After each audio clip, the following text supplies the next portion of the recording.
김진의 돌직구쇼에 오신 여러분 반갑습니다. 김진입니다. 저는 오늘도 저희 돌직구쇼 오픈 스튜디오 앞에 나왔습니다. 정말 요즘 날씨가 참 좋습니다. 이 바야흐로 용산 시대가 시작됐는데 이제 윤석열 대통령이 국회에서 동의받지 못한 장관들 임명을 강행할 것이라는 분석이 나오고 있습니다. 역시 그 중심에는 한동훈 법무부 장관 후보자가 있습니다. 논란이었던 한동훈 청문회, 이모 논란, 한국 3M 논란, 무수히 많은 나름 명장면을 남겼는데 민주당은 한동훈 장관 후보자를 부적격이라고 반대하고 있는 상황입니다. 과연 그의 운명 어떻게 될지 잠시 후 이야기 나눠보겠습니다. 저는 비가 오나 눈이 오나 매일 아침 이곳에서 여러분을 기다리겠습니다. 김지의 돌직구쇼 지금 라이브로 시작합니다. 잠깐만요.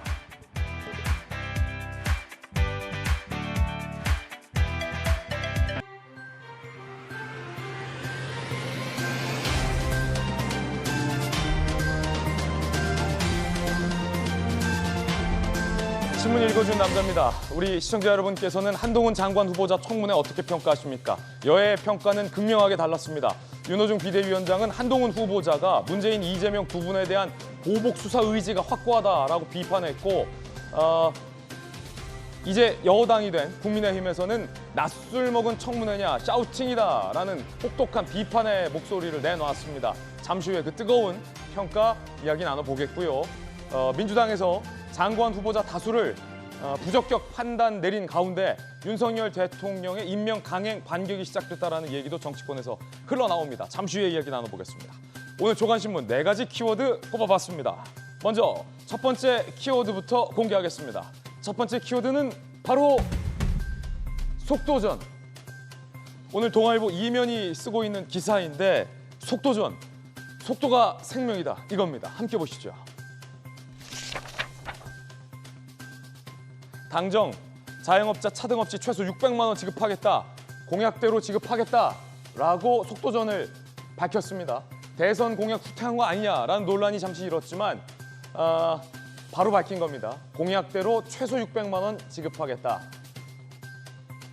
야당에서는 재원 마련 현미경 심사를 예고하고 있습니다. 자, 이어서 두 번째 키워드도 살펴보겠습니다. 두 번째 키워드는 뭘까요? 바로 이겁니다. 9분.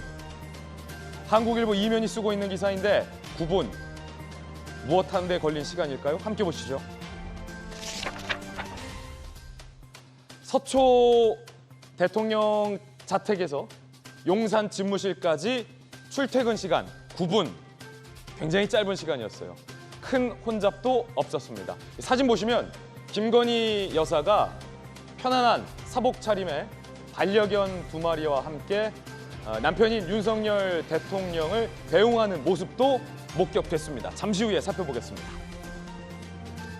윤석열 대통령 측에서는 1분 1초가 급하다라고 구두발 닳도록 일해보자라고 밝혔습니다. 이어서 세 번째 키워드도 살펴보겠습니다. 이 세 번째 키워드는 바로 이겁니다. 딜레마. 이러지도 저러지도 못한다. 그럴 때 자주 쓰는 표현이 딜레마인데 조선일보는 어떤 딜레마를 썼을까요? 누구의 딜레마일까요? 함께 보시죠. 야당이 된 민주당의 고민이라는 겁니다. 인준하기도 싫고 그렇다고 발목 잡는다라는 비난받기도 싫고 한독수 총리 후보자를 두고 이래야 할지 저래야 할지 딜레마다 조선일보가 썼습니다.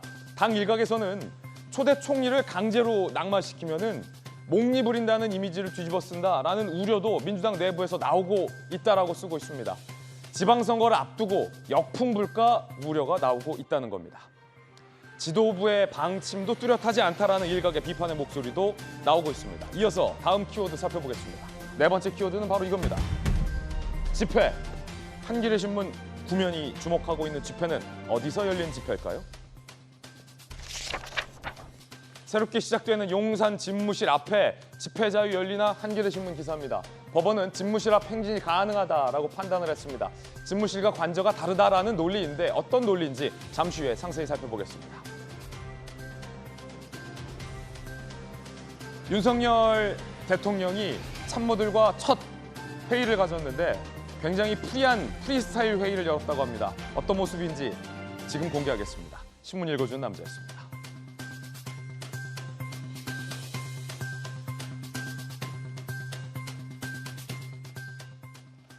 목요일 아침입니다. 오늘 함께하신 분들 소개해드리겠습니다. 법전 들고 나온 정혁진 대표 변호사, 돌직구쇼에 출연한 당대표급 거물 우리 김기현 전 원내대표 두 분 나오셨습니다. 반갑습니다. 이에 대응하는 민주당에서는 젊은 패기 청년 초선 전용기 의원을 보냈습니다. 그리고 강력계 형사 출신의 박성배 변호사도 나오셨습니다. 모두 어서 오세요. 자, 오늘 저희 정말 다양한 이야기 준비했는데 저희들이 시작할 첫 번째 이야기는 과연 뭘까요? 지금 시작합니다. 주제부터 보시죠. 일단 사진부터 프리한 스타일, 자켓은 벗고 셔츠 차림으로 대본도 치우고 각본 없이 윤석열 대통령의 수석비서관 회의 모습이었습니다. 먼저 출근길 모습도 포착이 됐습니다. 특히 김건희 여사가 편안한 차림으로 반려견 2마리를 데리고 배웅하는 모습도 잠시 후에 살펴보겠습니다. 먼저 윤석열 대통령이 출근길에 백브리핑을 자처했습니다. 기자실이 집무실과 같은 공간에 있기 때문에 앞으로도 이렇게 대통령의 출퇴근길에 자유로운 대통령의 직접 백브리핑이 상당히 기대됩니다. 어떤 얘기했을까요? 들어보시죠. 2층에도 다 입주했어요? 네. 책상도 다 이제 마련하고 그래, 잘 좀 부탁합니다. 취임사에 통합 얘기가 빠졌다고 지적하시는 분들이 있는데 너무 당연한 거기 때문에 우리 정치 과정 자체가 국민 통합의 과정입니다. 나는 통합을 어떤 가치를 지향하면서 할 것이냐 얘기한 거니까. 자, 통합은 당연한 거기 때문에 빠진 게 아니다라는 대통령의 백브리핑 내용이었는데 내용도 내용이지만 저는 이 백브리핑 장면 자체가 굉장히 이례적이다라고 볼 수 있겠습니다. 왜냐하면 우리 국민 여러분께서 더 잘 아시겠지만 기존 청와대에 있을 때는 대통령에 당선되기 전까지는 기자들과 대통령 후보 간의 접촉이 많았습니다. 이동을 하면서도 궁금한 거 기자들이 물어볼 수 있었고 그런데 대통령이 당선돼서 청와대에 들어가는 순간 춘추관과 대통령 사이의 물리적인 거리만큼 볼 수 있는 기회 자체가 없어서 대통령의 백브리핑 장면 자체가 매우 보기 드문 이례적일 수밖에 없었는데 김기현 원내대표님 이제는 뭐 들어가면 바로 기자들이 1층에 있으니까 이게 윤석열 대통령이 이렇게 하겠다라는 의지 맞습니까? 그래서 사실은 청와대에 안 가겠다고 하신 거죠. 지금 기존 청와대는 말씀하신 것처럼 아예 이 기자실, 청와대는 기자실하고 대통령 집무실이 거리도 떨어져 있지만 아예 담장이 쳐져 있어 출입 자체가 안 됩니다. 아예 담벼락도 있다. 예, 출입 자체가 안 되는 거죠. 허가를 받아야 되는데 어떻게 허가를 받겠습니까? 허가도 또 안 해줘요. 안 해주죠. 그러니까 아예 그냥 이게 뭐 수비회의, 수석비서관 회의 이런 데서 말했다는 영상 주면 그거 이제 기사 쓰고 예. 보도자료 주면 기사 쓰고 가끔씩 기자간담회 하거나 기자회견을 하면 쓰는데 문재인 대통령 시절에 보니까 5년 동안 기자간담회, 기자회견 형태를 한 게 10번밖에 없다고 하더라고요. 예. 매년 한 번씩 기본적으로 연두에 해야 되니까 그거 빼면 1년에 한 번밖에 안 한 거죠. 그러다 보니까 그냥 늘 갖다 주는 거 이것만 갖고 보도를 하게 되니 생생한 이게 대통령의 모습이 안 나온다. 소통이 안 되는 거죠. 만나고 싶어도 만나주지 않으면 못 만나고 물어보고 싶어도 찾아가서 물어볼 방법이 없었어요. 예, 그랬는데 이제는 아예 그렇기 때문에 청와대 안 가겠다. 그래서 이 소통의 공간으로 가겠다 그랬는데 제가 사실은 조금 걱정이 돼서 이런 형태로 배치하겠다 그래서 기자실은 좀 떨어져 있는 게 좋겠는데요라고 말씀을 드렸거든요. 아, 그래요?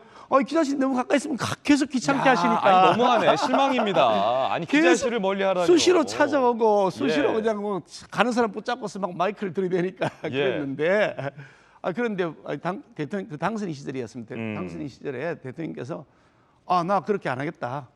왜 그렇게 하냐고 언제든지 소통하지 이렇게 말씀하셨던 철학이 저기 묻어나 있는 겁니다. 그렇군요. 이제 앞으로 자주 대통령이 직접 기자들 앞에서 소상히 설명하고 국민들이 기자들이 묻고 싶은 거 다소 난처한 질문일지라도 저희 기자들은 던질 거거든요. 그런 모습도 연출이 될 것 같습니다. 기대가 됩니다. 자, 그런가 하면 어제 첫 수석 비서관 회의가 있었습니다. 어떤 모습이었을지 직접 만나보시죠.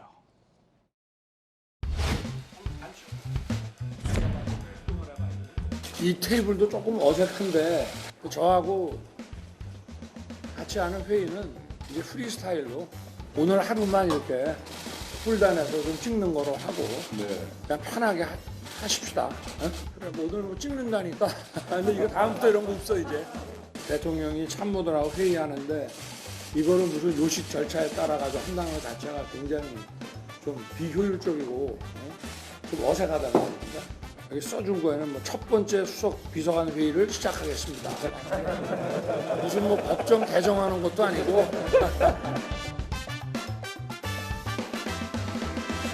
제가 여기로 이사 온 이유가 이 방 저 방 다니고 그야말로 정말 모든 위창이 다뤄야 됩니다. 그래야 이게 일이 정상적으로 돌아가는 거지. 또 사무실에 가만히 앉아 있으면 일이 정상적으로 돌아가진 않습니다. 우리 방에도 뭐 격이 없이 좀 수시로 와주시고. 제일 문제가 이제 물가고 어려운 경제 상황이라는 것이 뭐 정권이 교체한다고 해서 잠시 쉬어주는 것도 아니고. 윤석열 대통령이 첫 수석비서관 회의 모습이었는데 편하게 그냥 셔츠 차림에 프리스타일로 하자, 이 방 저 방 다니겠다, 내 방도 많이 들려달라라고 수석과 참모들에게 당부하는 모습도 있었습니다. 구두 밑창이 달아야 한다. 모두 발언 원고가 마련이 돼 있었는데 첫 수석비서관 회의를 개의하겠습니다. 이 원고 자체를 치워버렸다. 이런 내용도 보도되고 있습니다. 함께 보시죠. 대통령 주재 회의 진행 형식, 원고로 준비된 모두 발언, 생략, 보여주기식 언론 노출 최소화, 회의 결론은 적극적 브리핑, 복장도 회의 안건도 자율이다. 모두 발언 원고를 치웠다. 정익진 변호사님, 네네. 이거 맞아요? 사실입니까? 원고가 원래 있었는데 그걸 아예 그냥 대통령이 치워버렸다. 제가 공무원 국방부에 살 때도 예. 항상 저런 것들이 다 준비가 되어 있었어요. 형식과 격식을 굉장히 중요하게 생각을 갖다 했었거든요. 말씀 자료라고 해서 이렇게 딱 서류에 책상에 올라오잖아요. 그렇죠. 예. 그런데 사실은 그러다 제가 옛날에 이제 뭐 기업에도 있었고 그러다가 이제 공무원 딱 했는데 조금 답답함을 느꼈거든요. 항상 절차 같은 것들이 있으니까 그게 좋기는 좋았는데 그런데 요즘은 사실은 일반적으로 기업들에서 저렇게 하는 경우는 거의 없습니다. 일단 복장부터 틀리잖아요. 복장부터 뭐 양복 입고 출퇴근하는 그런 회사들 많지 않고요. 세계적인 뭐 회사들 다 쉬운 그다음에 이제 세계적인 재벌 기업들도 그렇게 하기 때문에 오히려 그러니까 대통령께서 그 취임사에서 자유를 말씀하셨잖아요. 예. 그 자유를 말씀하셨을 때 말로만 자유하는 것이 아니고 복장부터 그다음에 복장이 자유로워야 생각이 자유롭고 요즘 세상은 옛날하고 틀려가지고 하루하루가 정말로 엄청나게 그 급변한 그런 세상인데 자유로운 사고 방식을 가져야지 되는 것이고 그렇기 때문에 저런 뭐 기존의 형식에 구애받는 것을 탈피하겠다, 지향하겠다 저런 모습들은 저는 굉장히 긍정적이다 이렇게 생각이 됩니다. 참모들이 좀 긴장했던 것 같아요. 첫 수석보좌관 회의고 언론 카메라와 기자들이 많이 배석해 있으니까 참모들이 좀 딱딱하니까 윤석열 대통령이 쪼크를 날렸다. 이런 기사도 많이 보도되고 있어요. 코멘트가 이게 무슨 법정 개의하는 것도 아니고 뭐 이렇게 딱딱하냐. 그래서 이제 그 서초동에서 어떤 이야기들이 이제 변호사들 사이에서 많이 회자가 되냐면 윤석열 대통령이 굉장히 사람들을 좋아한대요. 특히 후배들 잘 챙기고 그래서 처음에 이제 술자리를 갖다가 가지면은 한 2~3명 모여 있다가 파할 때쯤 되면 한 10명까지 이렇게 늘어난다. 예. 그다음에 또 윤 대통령이 그렇게 그 술자리에서도 그 이야기를 많이 했다. 기존부터. 그래서 그런 스타일이 아마 회의에서도 이렇게 되어 있는 것 같고 그다음에 조금 전에 김기현 대표님도 말씀하셨지만은 용산으로 이전한 그 긍정적인 효과 중에 하나가 저런 대통령의 모습을 우리가 볼 수 있었던 것이 작지만 어쨌든 긍정적인 효과가 아니었나 저는 그런 생각이 듭니다. 어제 김건희 여사가 윤석열 대통령의 출근길을 배웅했습니다. 서초동의 자택에서 용산 집무실까지 8에서 9분밖에 걸리지 않았다. 큰 혼잡은 없었다라는 보도도 나오고 있는 가운데 과연 김건희 여사는 어떻게 배웅을 했을까요? 영상으로 만나보시죠.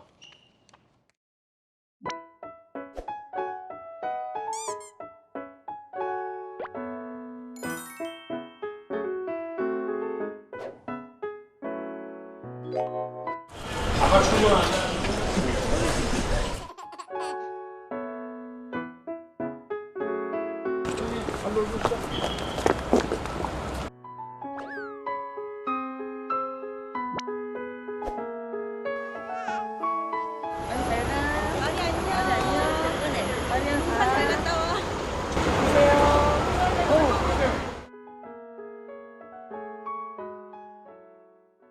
자, 박성배 변호사님, 지금 반려견 2마리가 같이 아빠를 배웅했는데 아빠가 대통령이네요. 그런데 한 마리가 같이 차에 탔네요? 윤 대통령은 처음으로 일터에 차를 타고 출근하는 대통령이죠. 자연스럽게 배우자도 배웅하는 모습이 포착됐고 반려견 대통령 중에 일터로 이렇게 출퇴근을 차로 타고 했던 대통령 출퇴근하는 없었군요. 대통령은 처음이죠. 예. 이 반려견 2마리도 아빠를 배웅하러 나섰는데 그중 한 마리가 윤 대통령이 탑승한 차량에 뛰어 올랐다가 마리라는 친구가. 내려오는 해프닝도 있었다고 합니다. 이 김건희 여사에 대한 국민들의 호불호는 갈릴 수 있지만 이 장면은 큰 거부감을 주지는 않는 것 같습니다. 네. 그렇지만 앞으로 이렇게 배웅하는 모습이 계속될지는 사실 의문이에요. 배우자가 출근한다고 문 앞까지는 몰라도 문 밖, 건물 바깥까지 나오는 경우는 흔하지 않죠. 그렇지만 새롭게 취업한 첫 직장에 출근하는 배우자를 배웅하는 과정이었고 또 언론의 관심도 집중되는 상황이다 보니 자신의 모습을 자연스럽게 노출한 것 아닌가 싶습니다. 상당히 자연스럽고 거부감 없어 보이는 모습입니다. 예. 그러니까 저 마리는 강아지라 아빠가 대통령이 됐다는 사실을 알았을까요, 박성현 변호사님? 모르겠죠. 아니 왜냐면 사람이랑 오래 강아지가 생활하다 보면 강아지가 사람 같아 보일 때가 있거든요.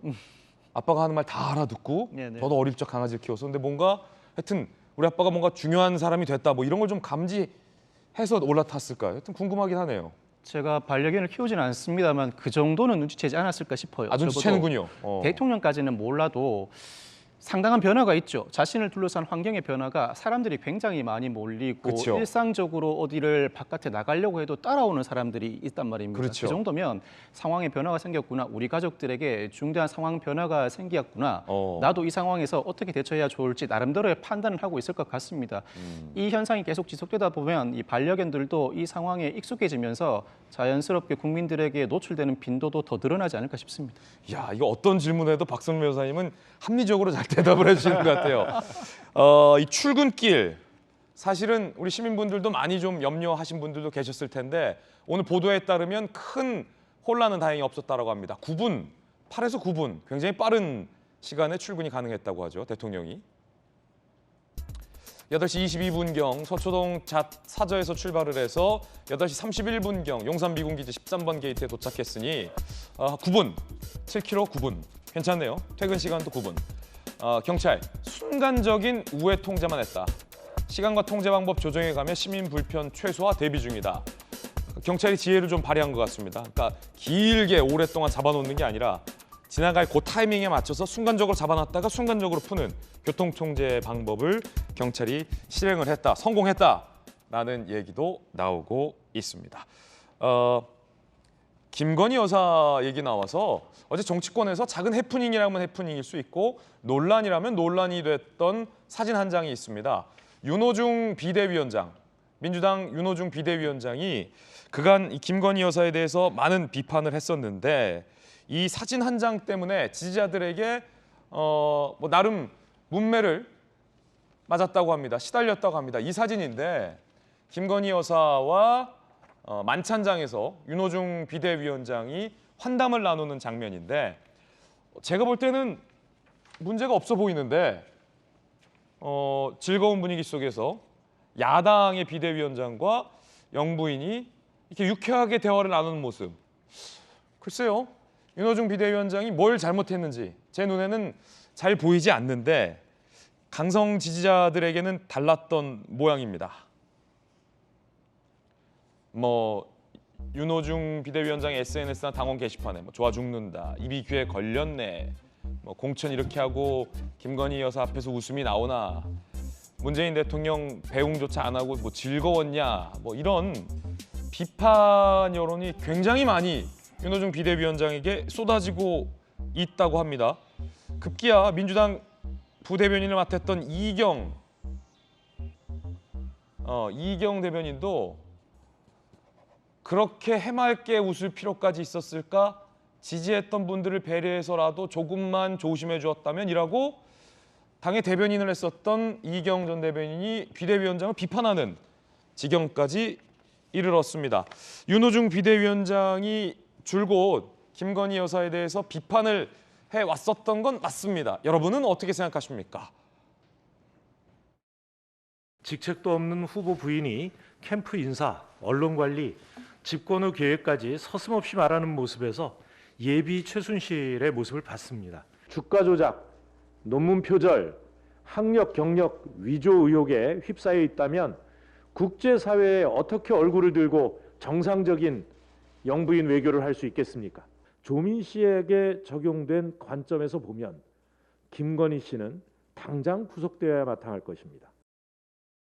아 그렇군요. 그러니까 전용기 의원님, 민주당의 이제 강성 지지층 입장에서는 구속돼야 마땅하다라고 강한 비판을 평소에 줄곧 하다가 막상 만나니까 그냥 뭐 덤덤하고 드라이한 게 아니라 너무 이렇게 이 손으로 미소를 가르면서 만면에 뭐 미소를 띄었다 뭐 이런 겁니까? 어떤 겁니까? 어떻게 네. 보십니까? 야당 대표로서 국가 행사기 때문에 참석하는 것은 어찌 보면 당연한 일이라고 볼 수 있습니다. 그러나 아직까지 우리가 선거가 끝난 지 얼마 되지 않았고 불편해하시는 지지자분들이 많은 것도 사실입니다. 왜냐하면 김건희 여사와 관련된 이슈, 그러니까 김건희 여사와 논란이 되고 있는 의혹들이 굉장히 많이 남았고 해당 부분들이 해소가 되지 않았기 때문에 이 해당 부분부터 해소시켜야 된다는 여론이 많은 것도 사실이기 때문에 이것은 불편하게 볼 수 있는 사실이다. 저는 이렇게 말씀드리고 싶습니다. 아 그러면은 지지자들이 충분히 불편하게 볼 수 있다 이 장면을. 왜냐하면 김건희 여사와 김건희 여사를 둘러싼 의혹들이 사실 거의 해소되지 않았다고 보는 국민들이 많기 때문에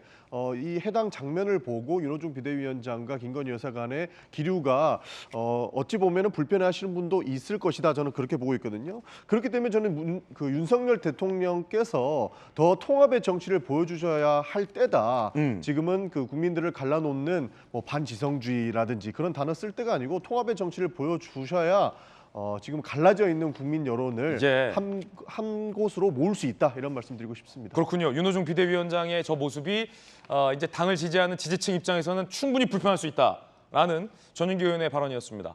여야의 의견이 좀 다를 것 같은데 김기현 대표께서는 어떻게 보십니까? 제가 가도 웃을 것 같은데요. 아니 대통령의 부인이십니다. 그리고 국가의 공식 행사고요. 그걸 가지고서 거기서 그럼 인상을 찌푸릴까요? 사람을 얘기하면서 좀 지나치지 않습니까? 저희들에게도 강성 지지 그룹들이 있습니다. 그런데 그분들을 존중하되 매몰되어서는 안 된다라는 생각을 저는 가지고 왔고, 그래서 지난번 대선 과정에서도 저희들에게 굉장히 강한 비판이 저에게 가해졌습니다만은 그거 제가 다 끊고 제 기준을 지켰었는데요. 결국 저희들이 기본적인 상식, 사람들 사이의 상식이라고 생각하고요. 뭐 협치하고 통합하라고 얘기하면서 아니 그럼 협치하고 통합하라 대통령 부인하고 얘기할 때 그럼 협치하고 통합하라 하겠다고 하는 사람들이 가서 과음을 지르고 인상을 찌푸리라고 웃는 게 당연한 것이죠. 너무 그렇게 근데 정치적 프레임을 갖고서 볼 일은 아니다는 생각을 합니다. 윤호중 비대위원장 잘못한 거 하나 없다. 그 당연한 거 아니겠습니까? 그래서 인륜에 기반한 행동을 가지고서 그렇게 비난하면 어떡해요? 그런데 참 이게 흥미로운 장면인데 민주당의 어떤 강성 지지층들은 계속 반발을 하고 있거든요. 법조인 두 분은 자 어떻게 보십니까? 윤호중 비대위원장의 저 행동 적절했다, 부적절했다.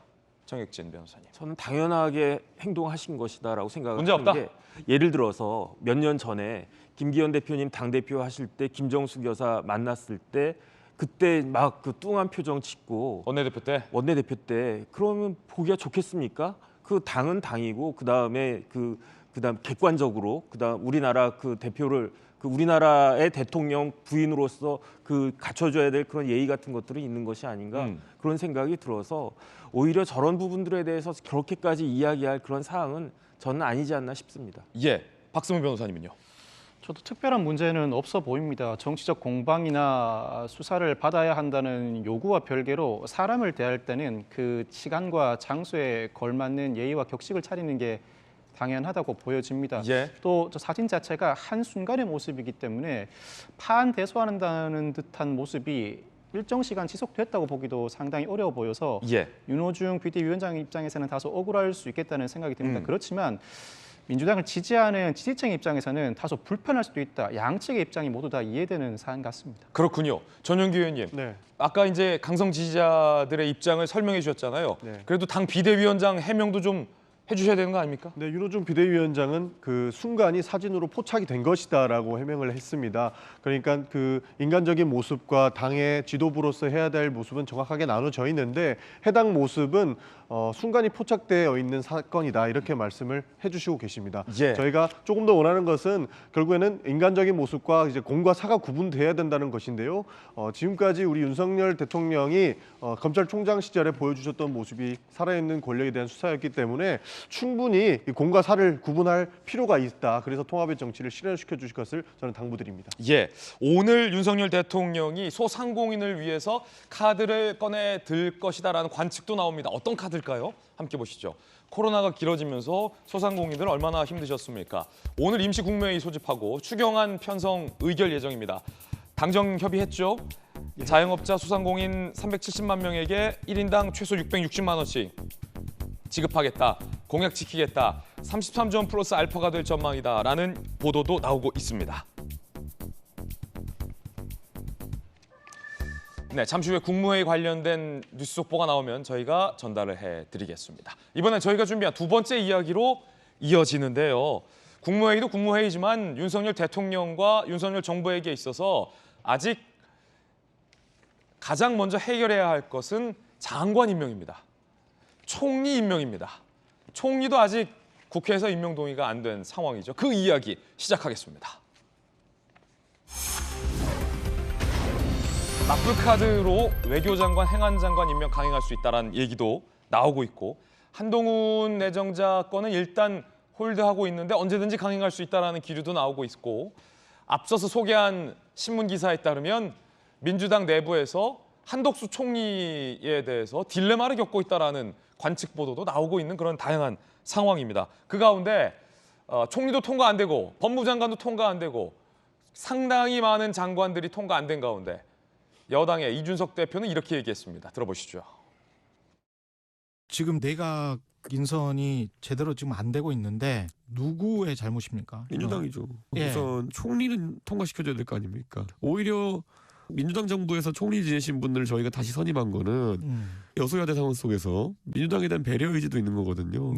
그런데 이 호의를 뭐로 갚는 겁니까? 부적격 의견을 안고 저희가 임명을 강행할 수 있는 거고요. 총리는 좀 통과시켜줘라. 일 좀 해달라. 안 그러면 우리가 임명 강행할 수도 있다라는 이야기였습니다. 총리 인준이 기약 없다 이런 얘기도 나오고 있고 민주당 내부에서 속내도 복잡하다 이런 얘기도 나옵니다. 함께 보시죠.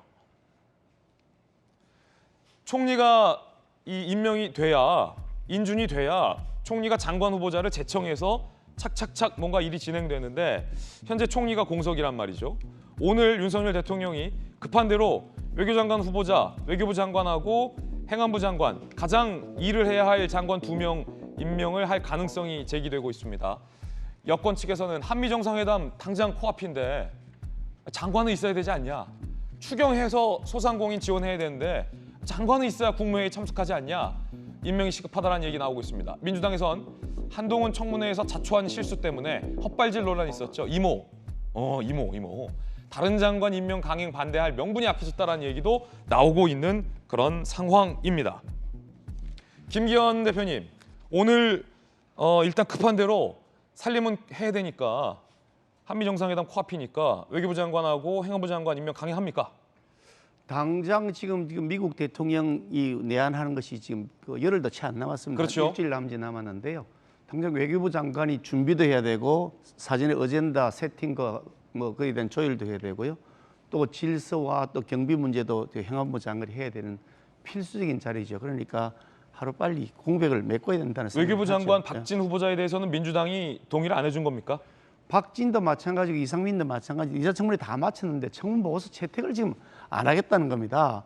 아니 그럼 안 되면 안 된다고 부적격이라고 사유를 대든지 아니면 그 청문회 과정에서 부적격 사유를 국민들에게 충분히 설명을 해서 저 사람 임명하면 안 되겠다고 무슨 그런 팩트를 확인을 하든지 아무것도 없이 실컷 청문회 해놓은 다음에 국민들 볼 때 특별한 문제가 있다고 인식하지 않는데 무작정 청문 보고서 채택 자체를 안 하겠다고 하니 그럼 이거 발목 잡기다.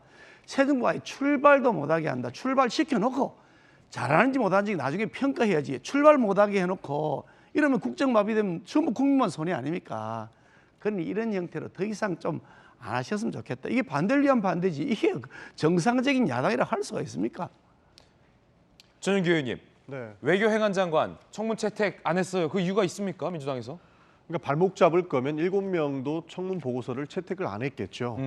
그러나 정말로 뚜렷하게 부적격 이유가 있었던 것이고 청문회 과정들을 겪으면서 청문회 내부에서 해소되지 않은 의혹들이 굉장히 많다라는 것입니다. 기본적으로는 자료 제출이 거의 부실했다고 보고 있고 다양한 의혹들이 있는데요. 그 내용들을 하나하나 읊어드리기는 조금 무리가 있는 것 같고 발목 잡기였다면 아까 말씀드린 대로 7명도 동의를 하지 않았을 것이다 이런 말씀을 드리고 싶습니다. 그리고 저희가 반대를 위한 반대라고 말씀을 해주시는데요. 저희는 누구보다 국정 운영을 잘 할 수 있게끔 응원하는 당 중에 하나라는 말씀도 추가적으로 드립니다. 예, 아무래도 한동훈 법무부 장관 후보자에 대해서가 가장 초미의 관심사입니다. 청문회 자체도 뭐 다른 의미로 화제가 많이 됐죠. 이모도 나오고 한국 3M도 나오고 그러다 보니까 세간에선 한국 3M이라는 회사는 과연 한시에 어디 파냐 뭐 이런 웃지 못할 패러디까지 나오고 있었던 상황이었습니다. 윤호중 비대위원장은 한동훈 법무부 장관 후보자에 대한 강한 비판을 계속하고 있습니다. 보복 수사 의지를 숨기지 않았다라고 말입니다. 들어보시죠. 윤석열 검찰공화국 중심에는 토통령 한동훈 후보자가 있습니다. 문재인 대통령과 이재명 상임 고문에 대한 보복 수사 의지도 숨기지 않았습니다. 법 위에 군림하는 검찰의 나라를 세우겠다는 마각을 드러낸 것입니다. 자, 보복 수사 의지를 숨기지 않았다. 이에 대해서 국민의힘 측에서는 아니 청문회를 그렇게 해놓고 명분이 없다라고 반박하고 있습니다.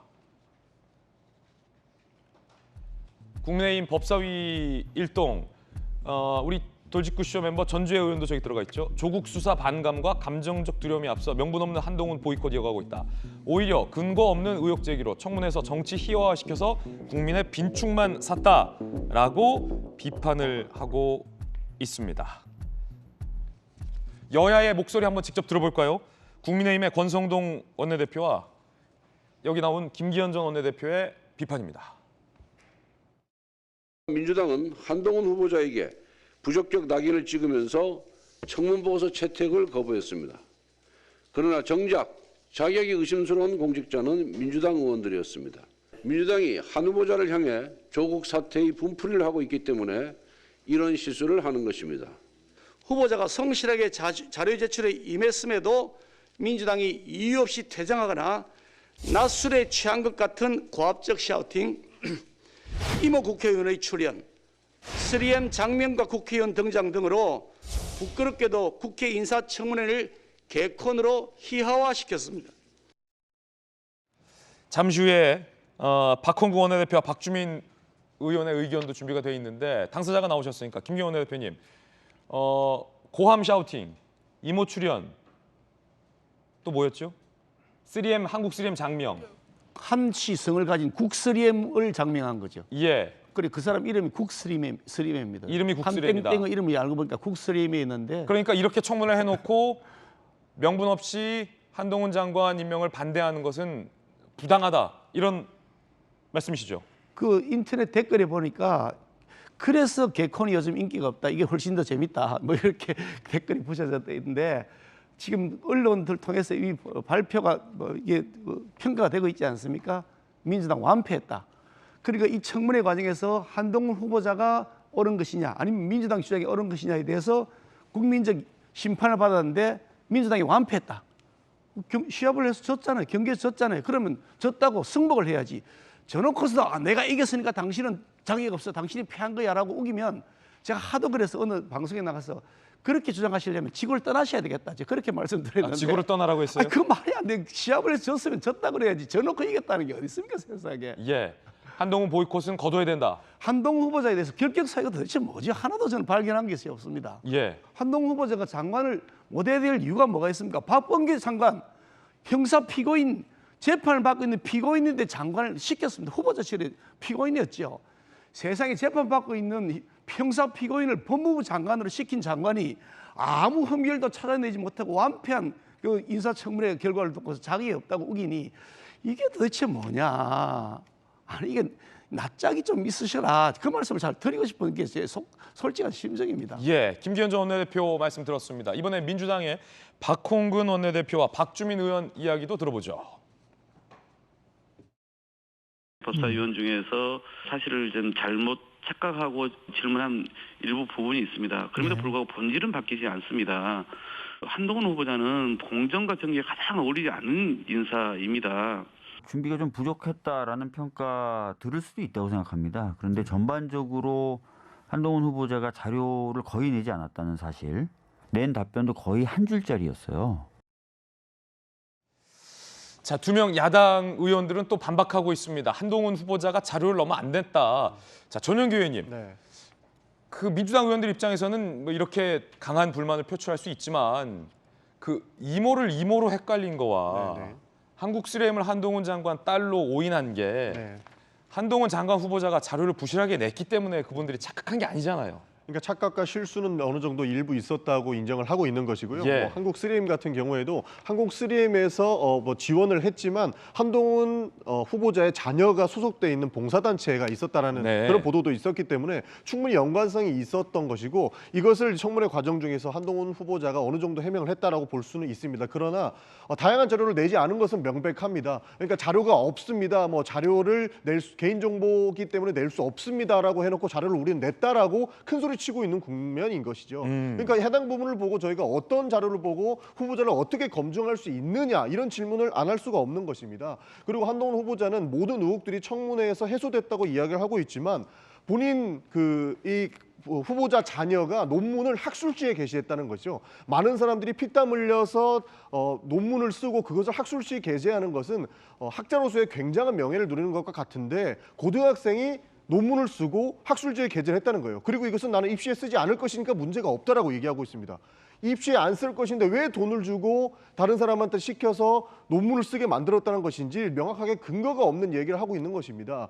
그래서 우리 민주당 의원들이 반발을 했던 것은 조국 후보자가 옛날에 조국 전 장관이 청문회도 전에 다양한 논란으로 압수수색부터 들어갔다는 것이에요. 20명 이상 되는 검찰들이 조국 장관 후보자를 샅샅이 뒤지기 위해서 먼저 들어갔다는 것입니다. 그러면 똑같은 잣대로 본인도 본인 후보자와 관련된 의혹과 본인 자녀와 관련된 의혹을 해명할 거면 오히려 그것부터 진행되어야 되지 않은 것이냐 이런 주장들을 하고 있는 것입니다. 그러니까 청문회에서 나왔던 답변 대부분이 궤변으로 받아들일 수밖에 없다. 그래서 반대를 위한 반대를 하는 것이 아니고 오히려 후보자가 논란이 없었다면 충분히 통과시킬 수 있는 부분이고 지금 해당 후보자는 정말로 저희는 후보자로서의 자격이 없다라고 판단을 했기 때문에 이렇게 채택을 해주지 못하고 있는 것이다. 이런 말씀 드리고 싶습니다. 자, 여야의 주요 의원들의 목소리와 또 현장에 나와 있는 여야의 대표 선수들의 목소리 직접 공히 들려드렸습니다. 이제 법조인 두 분의 의견도 궁금합니다. 지금 여야의 주장이 달라요. 그러니까 국민의힘에서는 아니 문제가 있으면 청문회에서 그걸 날카롭게 밝혀내서 이야 이거 안 되겠네 거짓말하고 있네 라는 등의 국민 여론을 이끌어내는 게 야당의 몫인데 이모 한국 3M 이렇게 청문회해놓고 반대하는 건 명분이 없다라는 주장인 거고 민주당에서는 아니, 자료를 내야 우리가 뭐 날카롭게 검증할 수 있는 것 아니냐 이것 자체가 부적격이다라고 지금 주장을 하고 있는 상황인데 어느 쪽 말이 맞는지 여러분의 생각도 궁금하고 두 분 법조인의 의견도 들어보죠. 정익준 변호사님. 일단 자료 제출이 부족했다. 그거는 잘 모르겠어요. 뭐 한동훈 후보자는 많이 냈다라고 이야기를 하고 민주당 쪽에서는 부족했다라고 지금 전용기 의원님도 말씀을 갖다 하셨는데 그런데 제가 국민의 한 사람으로서 딱 그 청문회를 지켜보니까 거기 뭐 전용기 의원님이 하셨으면 더 좋았을 것 같은데 그 법사위원들이 낸 자료도 안 본 것 같거든요. 낸 자료도 안 봤다. 아니 낸 자료도 안 봤는데 그 더 내라고 그러면 그 자료는 받겠습니까? 저는 그런 의문을 모든 사람들이 하지 않을까 생각이 되고 그다음에 이미 버스는 떠났다라고 생각을 해요. 다시 또 한동훈 후보자 불러가지고 청문회 할 수는 없는 거 아니겠습니까? 제가 인사청문회법을 봤더니 인사청문회는요. 송부된 날로부터 원칙적으로 20일 이내에 끝나야 돼요. 그런데 지금 새 정부가 들어갔는데도 불구하고 들어섰음에도 불구하고 이렇게 하는 것은 말이 안 된다라고 생각을 하고 그다음에 오늘 이제 국무회의에서 중요한 안건들 이제 재정에 관한 예산안 통과돼야 되지 않습니까? 제가 국무회의 규정을 봤더니 우리나라 국무위원은 18분이고요. 국무회의는 대통령 총리 해가지고 20명이 돼야 되는데 그런데 청와대 국무회의 의결 규정은 절반 이상이 참석을 갖다 해야 되거든요. 그런데 지금까지 장관이 7분 됐어요. 총리는 아직 되지도 않고. 그러니까 새 정부에서 국무회의 참석할 수 있는 사람은 8분밖에 안 된단 말이죠. 그다음에 그러니까 개의조차 사실은 지금 문재인 그 대통령이 임명하신 장관이 포함되지 않으면 개의조차 안 돼요. 그렇기 때문에 오늘 최소한 3분은 임명이 돼야 된다. 지금 그런 상황이란 말이죠. 그러니까 이런 것들은 좀 만약에 이제 정확하게 지적을 하고 낙마시키려고 하면 거기에 따른 원래 공격하려면 수비하는 경우보다 3배 이상 준비가 돼야 되는데 오히려 그 수비하는 사람보다 절반도 준비가 안 된 것 같은 그런 모습을 보이면서 계속 이렇게 이야기하는 것은 조금 맞지 않는 것 같다. 저는 그 생각이 듭니다. 낸 자료도 제대로 안 본 것 같다. 정익준 변호사님 의견. 박성배 변호사는 어떻습니까? 국무총리와 다르게 국무위원 즉 각 부처 장관은 야당의 반대에도 불구하고 임명을 강행할 수 있습니다. 한동훈 후보자의 법무부 장관 취임 자체는 막을 수 없는 사실 같습니다. 민주당의 입장도 어느 정도는 이해됩니다. 조 전 장관 사태 때처럼 충분한 수사가 사전에 이루어졌다면 충분한 자료를 바탕으로 의혹에 대해서 상당 부분 입증할 수 있을 것 같은데 상당한 의혹은 제기되고 있지만 입증이 불가능하다는 입장인 것으로 보입니다. 그렇지만 사정이 어떻든 수사 대상이거나 의혹이 충분히 입증되지 못한 상황에서는 이 정도 의혹이 있다는 것만으로는 장관 결격자라고 주장하기엔 다소 부족한 부분이 있는 것 같습니다. 민주당 입장에서는 근본적으로 현재 당선된 대통령도 검찰총장으로 재직하다 다른 공직 없이 곧바로 대통령이 당선됐고 법무부 장관 취임을 앞두고 있는 한 후보자도 검찰로서 특수수사를 전담하다 다른 행정 업무를 거치지 않고 곧바로 법무부 장관에 임명되었다. 즉 행정부처의 수장과 주요한 인사가 검찰 출신으로서 검찰공화국으로 회귀하는 것 아닌가. 시대 역행이라는 인식이 밑바탕에 깔려 있는 것 같습니다. 그렇지만 그 견해와는 별개로 장관에 대해 의혹을 제기할 때는 나름의 근거가 있어야 하고 그 근거가 불충분하다면 계속해서 반대를 할 명분은 다소 부족해 보이는 건 사실 같습니다. 자, 그런가 하면 민주당 의원의 청문회에서의 또 발언 논란이 또 불거져 나왔습니다. 유정주 의원이 우리 국민들을 일컬어 무능한 국민이다라고 표현을 한 겁니다. 들어보시죠.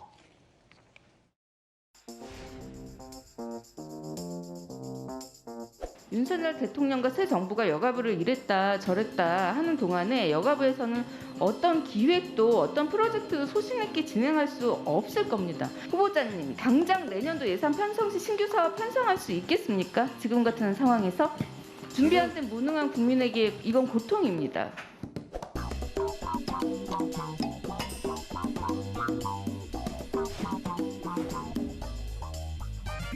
첫 질의에서 실수가 있었는데 바로 잡겠습니다. 준비 안 된 무능은 국민에게 고통이다라는 것이 준비 안 된 무능한 국민에게 고통이다라고 잘못 발언이 있었습니다. 무능한 국민에게 이건 고통이다라고 발언을 하고 나서 나중에 바로 잡은 겁니다. 준비 안 된 무능은 국민에게 고통이다. 하지만 누리꾼들의 반응은 어떨까요? 준비 안 된 무능한 국민에게 이건 고통이라는 유정주 의원의 발언이 알려지자 평소에 국민들은 어떻게 생각하고 있었는지 알겠다. 무고한 국민이라고 말하고 싶었던 건 아닐까. 뭐 다양한 반응들. 자, 결국 준비 안 된 무능은 국민에게 고통이다. 비슷하긴 합니다만 의미는 전혀 달라요. 원래 하려고 했던 말은 준비 안 된 무능은 국민에게 고통. 그런데 실제 나온 말은 준비 안 된 무능한 국민에게 이건 고통.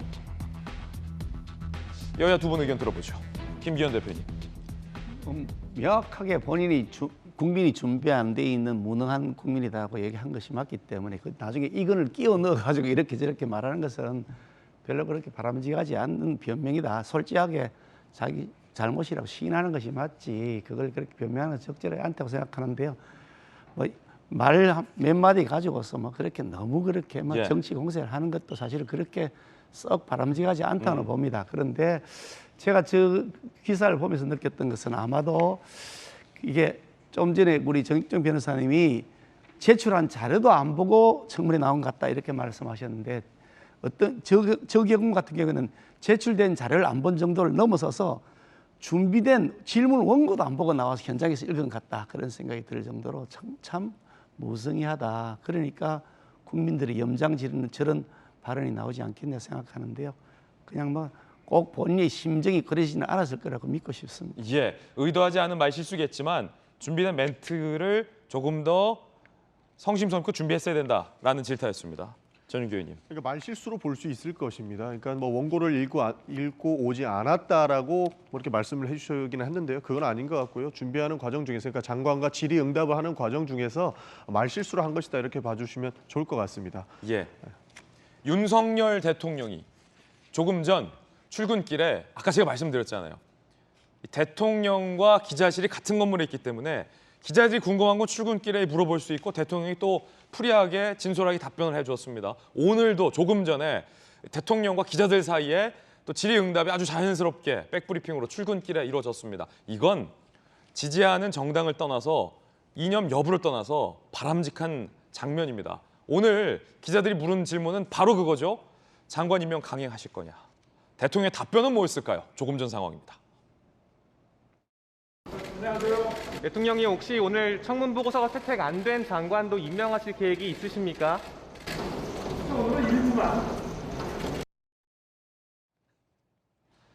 자, 솔직하게 얘기했어요. 일부 임명 강행한다. 결국 이제 언론이 관측했던 것처럼 외교부 장관, 행안부 장관 일단 당장 한미 정상회담 꾸려야 되고 그리고 추경 편성해야 되니까 행안부 장관 임명을 강행할 것으로 보인다라는 관측이 저희들의 관측이 맞은 것 같습니다. 대통령이 또 숨김없이 또 기자들에게 솔직하게 답변을 했습니다. 궁금한 건 김기현 대표님, 한동훈 법무부 장관은 왜 오늘 임명 강행을 안 합니까? 오늘 뭐 임명 강행이 아니고 적법 절차에 따라서 합법적 임명하는 것이 강행이 아닙니다. 임명을 왜 안 합니까? 임명을 순행하는 것이죠. 순행.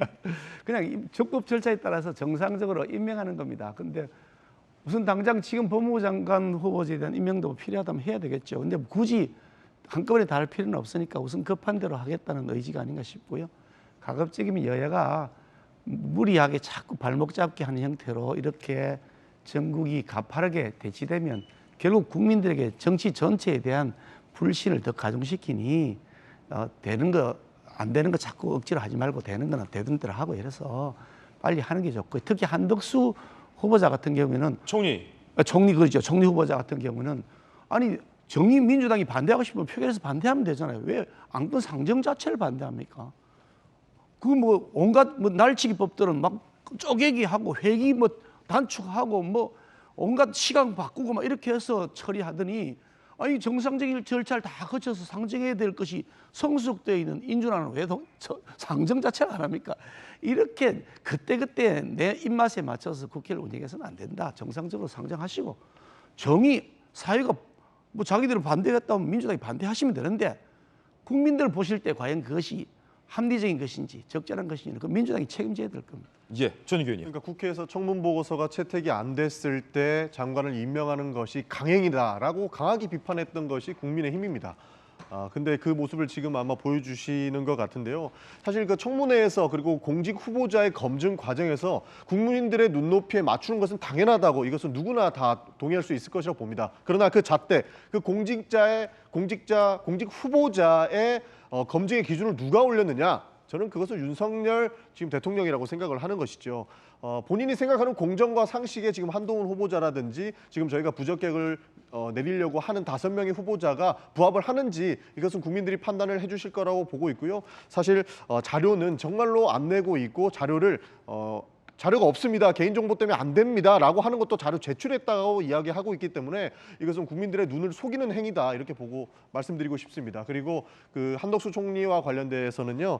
한덕수 후보자 같은 경우에는 다양한 문제들이 존재하지만 저는 단 한 가지 때문에 사실 용서가 안 된다 이런 말씀들 드리고 싶은데요. 그게 뭐냐면 한덕수 후보자의 의혹 중에 가장 맹점은 정관예우 라는 것입니다. 그러니까 공직에 오랫동안 있다가 갑자기 민간 기관에 가서 그 공직에서 얻은 정보를 바탕으로 민간 기관에서 일했던 것이 보였고 본인 후보자는 직접 자기는 최저임금을 올리는 것을 반대한다라고 했지만 본인은 18억 원의 연봉을 받았던 사람이거든요. 그러니까 국민 눈높이에 전혀 맞지 않는 총리 후보자를 내놓고 이것을 처리하지 않으면 안 된다라고 이해하는 것이 사실상 어불성설이라고 보이고 있고요. 국민의힘에서도 사실 이낙연, 정세균, 김부겸 총리 후보자를 굉장히 강력하게 반대했습니다. 심지어 정세균 총리 같은 경우에는 정치적으로 총선을 앞두고 이런 인사를 총리로 앉힐 수 없다라고 정치적으로 반대했던 과거가 있습니다. 그렇기 때문에 저희는 정치적인 것보다는 후보자의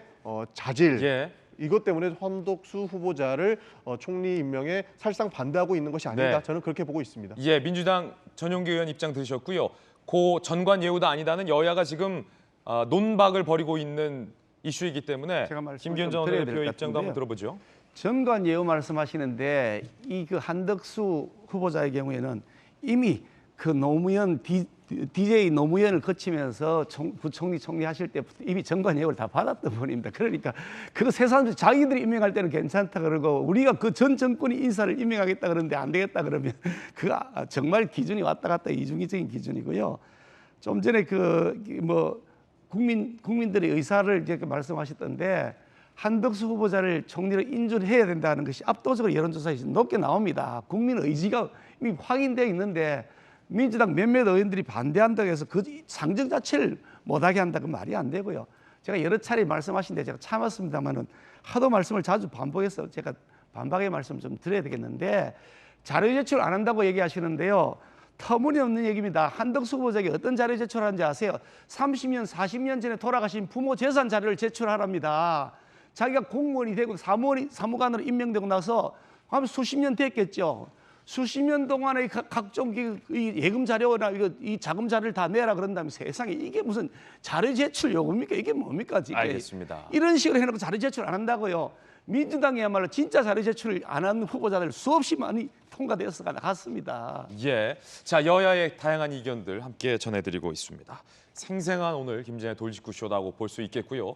자, 이제는 저희가 준비한 세 번째 이야기로 이어지는데 이재명 후보의 개항 출마를 두고 여야의 논쟁이 뜨겁습니다. 그 이야기 지금 시작합니다. 방탄이냐 빈총이냐, 방탄 대 빈총, 빈총 대 방탄.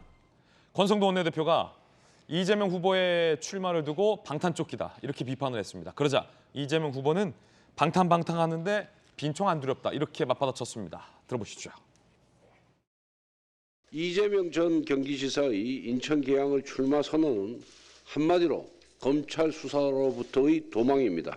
국회의원이라는 방탄쫓기가 절실히 필요했기 때문입니다. 모든 의혹 앞에 자신이 있다면 지체 없이 불체포 특권 포기 선언을 해야 합니다. 검찰, 경찰 수사 아무리 압박해도 전혀 걱정되지 않습니다. 자꾸 방탄하는데 여러분들은 물도 안 든 물총 두렵습니까? 잘못한 게 없으면 아무런 걱정을 할 일이 없다. 죄진 사람이 두려운 것이지 잘못한 게 없는 사람이 왜 그런 두려움을 갖겠습니까? 자, 방탄이다, 아니다, 잘못한 게 없는데 왜 두려워하냐, 그리고 그 총, 빈총 아니냐라는 답변, 논박, 법조인의 의견 두 분 들어보겠습니다. 정혁준 변호사님, 방탄 대 빈총이에요? 일단은 그게 무슨 총인지는 잘 모르겠고요. 그 물총인지 아니면 진짜 총인지, 그다음에 물이 들었는지 안 들었는지도 잘 모르겠고, 그다음에 실탄인지 빈총인지도 잘 모르겠는데 확실한 거는 법인카드는 제가 봤을 때는 거의 이거는 혐의가 있다라고 보여지고요.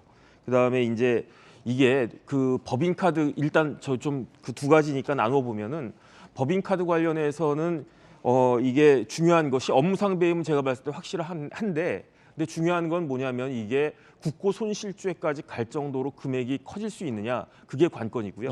그다음에 수사를 누가 할 것이냐가 관건입니다. 왜냐하면 이게 공수처에서 그 수사할 수 있는 고위 공직자 범죄에 해당이 되기 때문에 과연 공수처에서 할 것이냐, 검찰에서 할 것이냐, 이런 문제가 남아 있을 것 같고. 공수처는 수사 역량 논란이 여러 차례 인바 있죠. 근데 이제 공수처법에 어떻게 되어 있냐면 공수처장이 이제 우리가 한 게 맞다라고 하면 이첩을 요청할 수 있고요. 이첩을 요청 받으면은 검찰이든 경찰이든 공수처로 보내야 되니까 김준욱 처장이 어떤 선택을 할 것인지가 저는 궁금하다 하고 보여지고, 성남 FC 같은 경우에는 혐의가 제3자 뇌물이거든요. 그런데 다른 걸 다 떠나서 간단하게만 말씀을 드리면 성남지청 차장 검사가 옷을 벗었잖아요. 근데 성남지청 차장 검사가 그 기록을 꼼꼼하게 다 봤을 것이다라고 저는 생각을 하는데 거기에 대해서 그때 성남지청장이 그 부분에 대한 수사를 제대로 하지 않으니까 거기에 대해서 반발하면서 옷을 벗었기 때문에 만약에 제대로 수사가 된다라고 하면 이게 과연 물총으로 끝날 것인가 그런 의문은 저는 개인적으로는 가지고 있습니다. 예, 박성훈 변호사님 어때요? 강력경사 출신이잖아요. 일단은 이 후보 입장에서는 아직까지 혐의가 입증되지 않았다는 취지의 발언을 할 수 있는 단계인 것 같습니다. 일단 경기도 법인카드 유용 의혹은 아내와 달리 이 후보가 피의자로 입건된 상태지만 기소되지 않은 상황이기 때문에 연관성이 명확하게 입증된 부분은 아닙니다. 수사를 통해서 사실관계를 좀 더 분명하게 밝혀야 할 부분이 있어 보입니다. 예. 그리고 성남FC 후원금 의혹 사건은 검찰이 보완 수사 요구를 해서 경찰이 최근 압수수색을 단행했죠. 압수물 분석에 일부 시간이 걸릴 것으로 보이는데 그 과정에서 혐의가 드러날 수도 있고 드러나지 않을 수도 있습니다. 다만 이 성남FC 후원금 의혹 사건은 이 후보의 혐의가 입증된다면 상당히 중대한 사건이긴 합니다. 그렇지만 비교적 과거에 발생한 일이라 수사 단계에서 당장 구속영장이 청구될 가능성은 상당히 낮습니다. 방탄, 물총, 각종 논란이 있지만 실제로 구속영장이 청구돼서 불체포 특권이 문제될 가능성은 낮아 보입니다. 물론 향후 혐의가 입증돼 재판 단계까지 들어가게 된다면 판결 선고 시에 실형이 선고될 가능성은 있는 사안입니다. 그렇지만 아직까지는 명백하게 혐의가 입증되었다고 판단하기는 이르다고 평가할 수 있습니다. 예, 자 오늘 김진의 돌직구쇼 법조인들 사이에서도 참 다채로운 의견, 그럼 여야 우리 대표 선수들 의원들 가운데서도 다채로운 의견들 함께 전해드리고 있습니다. 그 가운데 이재명 후보 측이 홍보 영상 하나를 올렸는데 그 영상 제목이 이재명 숨쉰 채 발견이라는 제목이어서 대장동 사건과 관련해서 안타깝게 목숨을 잃은 유가족들에게 2차 가해를 하는 건 아니냐라는 논란이 일고 있습니다. 함께 보시죠. 자, 지금 여야 간의 뜨거운 논란이에요. 지금 속보 이재명 인천 계양구 공원에서 숨쉰 채 발견이라고 이재명 후보 측이 홍보 영상을 올린 겁니다. 그 밑에 제목도 숨쉰 채 발견. 그제 유세 현장 담긴 영상을 게재한 건데 이준석 대표 이를 두고 대정동 사건과 관련된 분들이 안타까운 선택하신 경우가 있다. 박대출 의원은 유족들에 대한 2차 가해다라고 강하게 현재 비판을 하고 있는 상황입니다. 여야 간의 뜨거운 논란입니다. 숨쉰 채 발견 영상. 여러분들은 어떻게 생각하십니까? 스튜디오에 나와 계신 여야 두 분 의견 들어보죠. 먼저 김기현 원내대표님. 참 경박스럽다 그런 생각이 듭니다. 이분이 관여되어서 자기가 설계했다는 사업, 대장동 사업, 그거 지금 주범이 그 법정에서 나온 진술 아닙니까? 이게 4천억짜리 도둑질 사건이다. 자기들끼리 한 얘기입니다. 그 녹취록이 다 나왔다는 거 아닙니까? 거기다가 이거 나중에 발각이 되면 단순한 게이트 수준이 아니라 대한민국 유서를 도배할 것이다. 4천억짜리 자기들이 도둑질이라고 한 겁니다. 그 사업을 설계한 사람입니다. 그뿐 아니라 뭐 백현동도 마찬가지고 성남 FC도 마찬가지고 법인카드도 마찬가지입니다. 모든 의혹 사건에 다 자신이 자유로울 수 없는 사람이고 심지어 몸통이라고 하는 의혹이 강해지고 있는 사람인데 아니 좀 신중하게 행동하시면 안 되나요? 대장동 사업 그 관련된 일을 하던 처장 그리고 이 본부장 두 사람이 극단적 선택을 했습니다. 그 사람들이 뭐 법적 책임 여부가 그런 돌아가셨으니까 다 규명이 안 되겠습니다만은 자기가 데리고 있었던 직원들입니다. 그 자기가 기획을 했던 설계를 했던 사업의 담당자들이 이것 때문에 그 공직자의 삶을 마감했습니다. 그게 지금 얼마 되었다고요? 그런데 그거 다 까맣게 잊어버리고 이렇게 그 유족들에게 지금 살아가는 삶이 얼마나 고통스럽겠습니까? 그 사람들에 대해서 추모하는 마음조차 없습니까? 조문도 안 갔지 않습니까? 그 사람들에 대해서. 세상에 인간적으로 조문도 안 가는 게 그게 예입니까? 그렇게 경박스럽게 행동하시면 어떻게 일국의 지도자가 되고 공직자로서 선출받을 수 있겠느냐. 저는 참 어떻게 보면 참 마음이 좀 안타까운 마음입니다. 제발 좀 신중하셨으면 좋겠습니다. 전윤규 의원님. 뭐 실무자 차원에서 저런 표현을 쓴 것은 어떻게든 뭐 이슈화 시키려고 했던 것 같습니다. 그러나 이것에 이 글을 보고 사실 불편했을 국민들이 있다면 당연히 잘못된 것이고 이것은 제가 대신 사과를 드릴 정도의 일이다. 이런 말씀 드리고 싶은데요. 이것을 가지고 대장동과 엮으려고 노력하는 모습을 보면 굉장히 안타깝습니다. 이게 대장동과 무슨 관련이 있는지 모르겠고 대장동 논란이 사실 아까 물총이라는 표현까지 나왔는데 텅 빈 물총이라고 표현까지 했습니다. 그 이유가 뭐냐면 돈 받은 사람이 누군지를 보면 이 대장동의 몸통이 누군지를 뻔히 나오는데 이것 가지고 아직도 이재명이 실체인 양 말씀하시는 것은 굉장히 조금 안타까운 생각이 들 수밖에 없는 상황이다. 그렇게 말씀드리고 싶습니다. 예. 자, 그럼 박성배 변호사님, 숨쉰 채 발견이라고 이재명 후보 측이 제목을 올린 이유가 뭡니까? 그 배경이 있을 거 아니에요?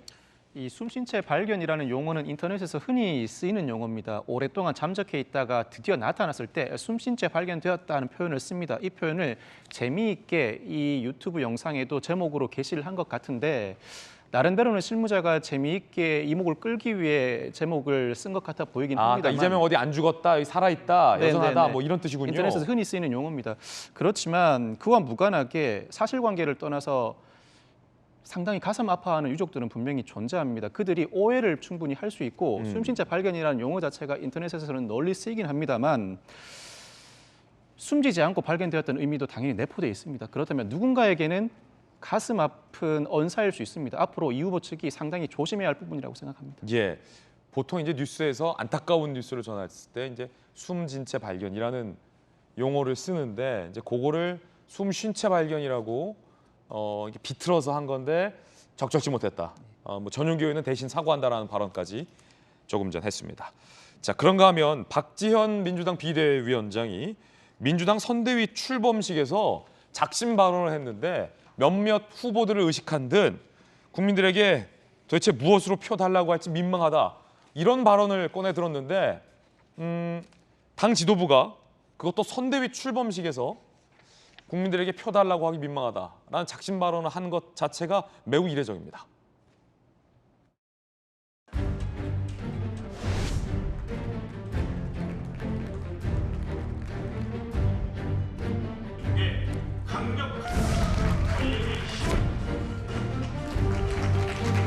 죄송합니다. 솔직한 마음으로 국민께 무엇으로 표를 달라고 해야 할지 민망합니다. 조금의 논란이라도 있던 후보분들께는 죄송하지만 선거운동 전에 국민께 정중히 사과해 주시면 좋겠습니다.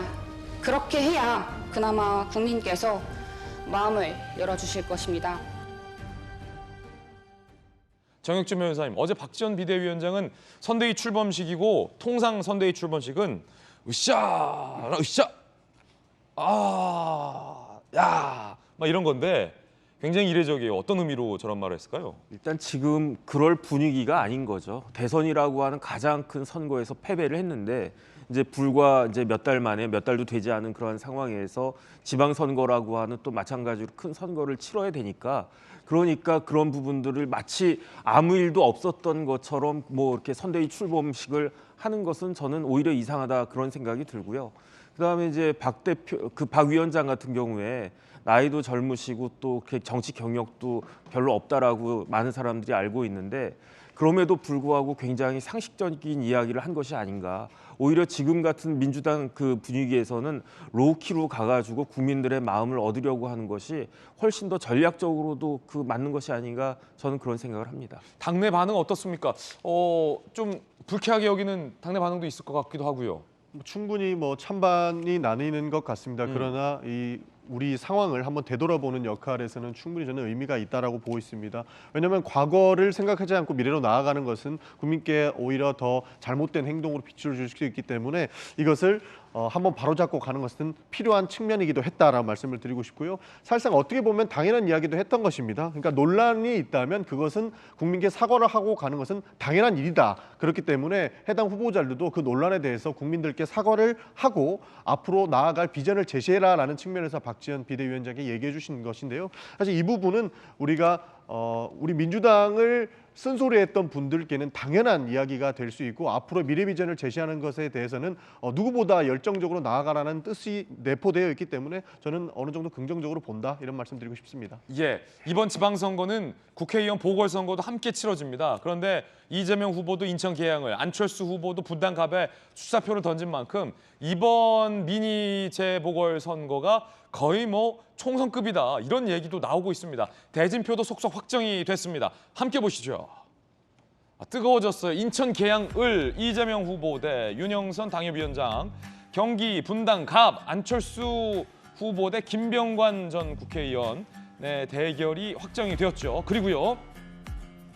대구 수성을 이인선 후보 대 김용락 후보, 강원 원주 갑 자, 박정아 바로다박 선생 전 청와대 대변인과 원창묵 원주에서 시장을 한 원창묵 전 원주시장의 대결도 확정이 됐습니다.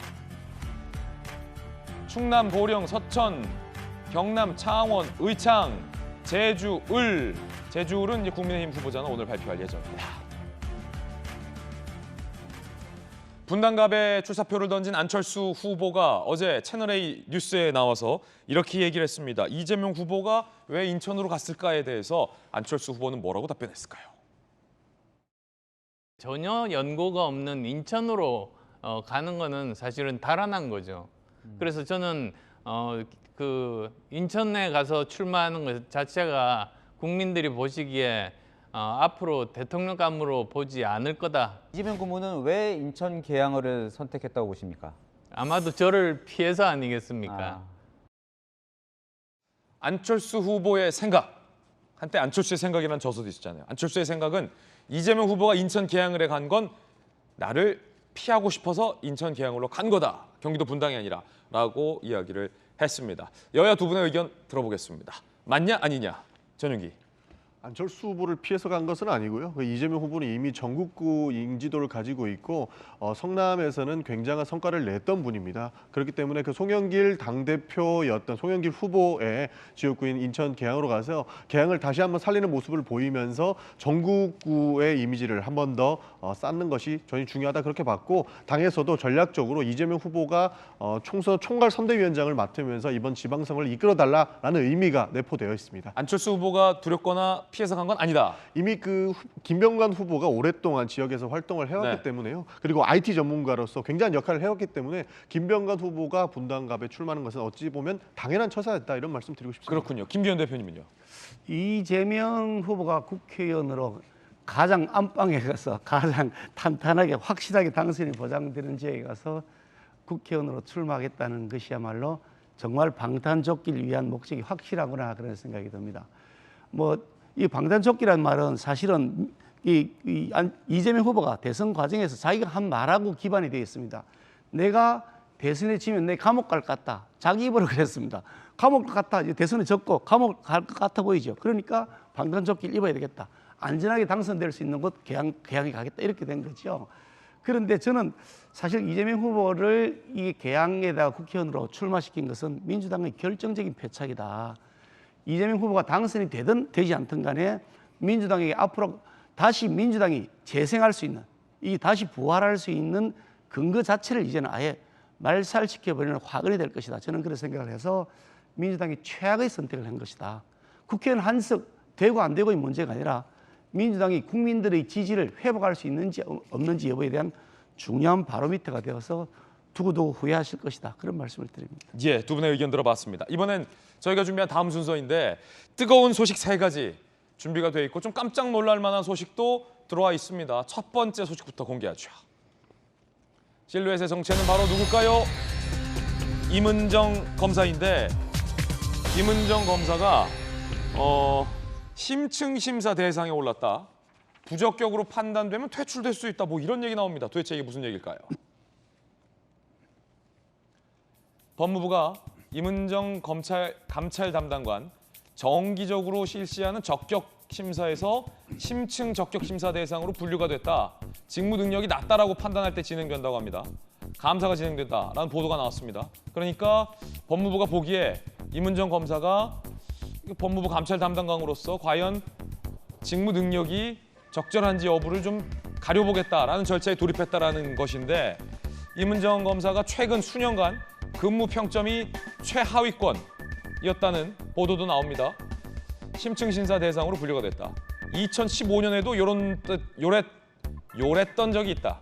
심층 적격 심사 대상 분류가 됐던 적이 있다. 심사위가 부적격하다라고 판단된 퇴직 명령 제칭이 가능하다. 이런 얘기도 나옵니다. 정혁진 변호사님, 네네. 이게 뭡니까? 법무부에서 한다는 심층 적격 대상. 검사는 굉장히 중요한 그 포지션이기 때문에 임명, 심지어 보직도 대통령이 합니다. 그냥 일반 장관이 하는 게 아니고 보직까지도 대통령이 하고, 그다음에 이제 김기현 대표님 판사님 하셨지만은 그 판사 못지않게, 법관 못지않게 신분 보장을 아예 검찰청법에서 검사 신분 보장을 하는데, 그런데 검찰청법 39조에 검사 적격 심사라는 제도를 뒀어요. 그 내용을 갖다가 보면은 임명된 후 7년마다, 그러니까 매년 누군가는 이제 적격 심사를 받는 거죠. 근데 검사 적격 심사위원회가 있는데 총 9명인데 그 중에 내부 검사는 4명밖에 없고요. 5명은 외부 인사로 되어 있고, 그 9명 중에 3분의 2, 6명이 이 검사는 좀 문제가 있다라고 생각이 되면 그 검사 적격 심사위원회가 법무부 장관에게, 이제 뭐 한동훈 후보자가 장관 될 가능성이 많겠죠. 장관에게 퇴직을 건의를 하면, 그러면 이제 법무부 장관이 한 번 더 보고 그 적격 심사위 결정이 맞겠다 싶으면 대통령한테 퇴직 명령을 제청을 하거든요. 그러니까 검사에 대한 임면권과 보직권을 다 대통령이 갖고 계시니까 대통령이 이제 위원회와 검사 그 장관의 이야기를 쭉 듣고 퇴직을 명령을 하면 이제 검사의 신분 보장 규정에도 불구하고 검찰청법에 의해서 이제 검사 그 직에서 이제 물러나게 되는 그런 일이 발생하게 되는데, 사실은 실질적으로 이렇게 그랬던 경우는 제가 거의 보지를 못했는데, 이번에 이제 이문정 검사 같은 경우에는 뭐 제가 봤을 때 이런저런 물의를 많이 일으켰고, 또 더군다나 그 내부적인 기밀 같은 것들을 또 외부에 공표하고 했던 그런 일들도 있었기 때문에 이번에는 어떤 결과가 나올지 좀 그 귀추가 주목된다, 저는 그렇게 생각이 됩니다. 그렇군요. 이문정 검사 본인 입장도 냈다고 합니다. 함께 보시죠. 이명박 정부 시절 내부 고발자의 고단한 삶 작심하고 결행한 후 지난 정부 견뎠고 윤석열 정부도 잘 견딜 것이다. 지난 정부도 견뎠다라고 표현하는군요. 윤석열 정부도 잘 견딜 것이다. 잘릴 경우 대비한 소송 준비 2015년부터 하고 있다라고 입장을 냈습니다. 박성배 변호사님, 이문정 검사의 주장은 나를 잘리려고 이러는 거가 아니다라는 주장 같아요. 검사는 기본적으로 7년에 한 번씩 그 정기 적격 심사를 받게 됩니다. 이문정 검사가 지난 2015년에 이어서 이번에도 심층 적격 심사 대상으로 분류되었는데, 사실 적격 심사 대상은 정치적 논란보다는 업무 수행 과정에서 업무 처리율이 현저히 낮을 때 평가받게 되는 것입니다. 이 사회적 이슈나 정치적 행보를 보이는 검사, 판사의 경우에는 저도 법 쪽에 있다 보니 이런저런 들리는 이야기가 많습니다. 자신의 일을 정작 제대로 하지 않는다는 비판을 하는 경우가 많습니다. 물론 이가 그 조직 내부에서 그와 같은 행동을 하는 사람을 두고 비방하는 것일 수도 있지만, 또 한편으로는 구체적인 사례들이 제시되는 경우도 있습니다. 일을 제대로 소홀히 진행하지 못했다고 한다면 그에 대해서는 상당한 이유를 제시해야 할 것입니다. 상당한 이유를 제시하지 못하고 업무 처리에 소홀했다면 자신의 소신과는 무관하게 변명 사유가 되지 못할 것 같습니다. 이 사안은 이번에 심층 적격 심사와 관련된 위원회에서 충분히 논의될 것으로 보입니다. 그렇군요. 이문정 검사는 윤석열 총장 징계 국면 때도 줄곧 윤 총장 등에 대해서 비판적인 이야기를 해왔습니다. 이번 한동훈 청문회에서도 이렇게 얘기를 했군요. 지금 검찰 내 윤석열 라인과 비윤석열 라인이 존재하고 그 갈등이 굉장히 심하다. 실제 그런 분위기가 있습니까? 2012년도 검란도 윤석열 라인 하나회라고 불리우는 특수통 부분은 좀 널리 알려져 있는 부분이니까 공지사실이라고 할 수 있습니다. 네, 검찰 내에 정치 조직이 있는 것 아닐까라는 생각도 드는데 약간 좀 위험하긴 하죠. 한동훈 후보자가 만약에 장관이 된다라고 하면 윤석열 당선자의 가족이나 측근에 대해서 제대로 수사를 할 수 있어야 되는데 수사를 제대로 할 수 있을 것 같습니까? 회피하셔야죠. 하실 때니까. 자, 이문정 검사의 이야기도 들어봤습니다. 여야 의견이 좀 다를 것 같습니다. 특히 이제 이문정 검사가 이번 정부도 잘 견뎠다라고 표현을 했는데, 사실 이번 정부에서는 요직으로 발탁이 되긴 했었는데 어떻게 보십니까, 전용기 의원? 검찰총장이 윤석열 대통령이었죠. 그러니까 버텼다라고 볼 수 있는 것이고 내부 고발을 지속적으로 해왔습니다. 그러니까 뭐 근무 평가가 안 좋다고 평가를 하는 것이 결국 검찰 내부에서는 눈의 가시가 아니었을까, 저는 그렇게 보고 있는 겁니다. 그렇기 때문에 지금 근무 평가가 안 좋을 것이다라고 보고 있고, 이렇다고 해서 사실상 그 임문정 검사를 뭐 옷을 벗긴다거나 나가라고 하는 것은 저는 오히려 자신들이 불편한 사람들을 결국에는 검찰 내부에서 내쫓겠다라는 것으로밖에 안 보인다, 이런 말씀 드리고 싶습니다. 예, 김기현 대표님. 그 판사의 경우도 마찬가지고 검사도 뭐 거의 그에 준하는 정도 수준으로 이 신분 보장을 받습니다. 아예 그러니까 도중에 해고한다는 절차가 안 되게 돼 있는 거죠. 그런데 판사의 경우에도 헌법에 의해서 판사는 지위를 보장받습니다. 판사의 경우에도 10년 단위로 재임용 심사를 받습니다. 왜 재임용 심사를 받느냐? 신분 보장해놨다고 해가지고 일을 제대로 안 하고 아니면 엉뚱한 짓이나 하고 뭐 그냥 계속해서 정치적인 행동하고 그런 사람 판사하면 안 되죠. 신분 보장이라서 철밥통 하면 안 되지 않습니까? 그 절차가 있는 겁니다. 그래서 그 사이에 제명 탈락한 사람이 꽤 많이 있었습니다. 마찬가지고 검사의 경우에도 지금 7년 단위로 일종의 재임용 심사 같은 적격 심사를 하는 것인데요. 아니 정치적 행동만 하면 어느 한편에만 서면 일을 제대로 안 해도 무조건 보호받아야 된다. 세상에 그런 제도가 어디 있습니까? 그러니까 이 사람이 정치적 행동을 했다. 임원정 검사라는 사람이 얼마나 정치적 행동인지는 국민들이 다 알고 계십니다. 그것하고 상관없이 자기 직무는 성실하게 잘 수행해야죠. 직무를 엉터리를 하고 죄가 안 되는 사람을 기소하고 죄 되는 사람을 무혐의시켜버리고 그러면 안 되잖아요. 그런 것이 성실하게 제대로 수행되었는지 그거 당연히 자격 심사를 해서 받아야 되겠죠. 예. 그거 뭐 객관적으로 투명하게 하면 되는 것이 뭐 그걸 갖고 정치적으로 액션을 해서 거기 지금 이 사람을 내쫓으면 안 된다. 세상에 그런 게 없고 그럼 심사 제도를 없애버려야죠. 예. 뉴스 속보입니다. 저희들이 예측했던 대로 예측 적중 박진, 이상민 두 장관을 임명했다. 뉴스 속보 들어와 있습니다. 자, 이번에 두 번째 뜨거운 소식입니다. 탁현민 이제 전 비서관이겠군요. 북한의 야간 열병식을 코치했다라고 밝혀 논란입니다. 논란을 자초한 셈이 됐는데 북한이 2020년 10월에 역사상 처음으로 야간에 열병식을 했습니다. 저도 이례적이다 라고 생각했었는데 탁현민 전 비서관 현송월에게 열병식은 밤에 하라고 얘기했다. 밤에 해야 조명 쏠 수 있고 그래야 극적 효과 연출. 이후 북한이 계속 밤에 열병식을 하더라 라고 경향신문과 인터뷰를 했습니다.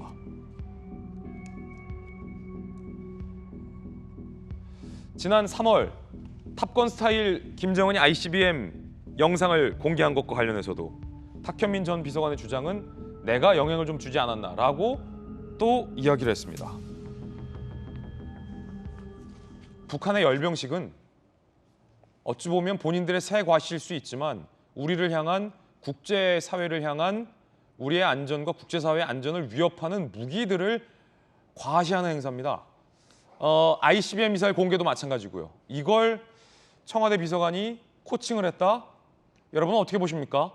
당장 법조계 반응은 이렇습니다.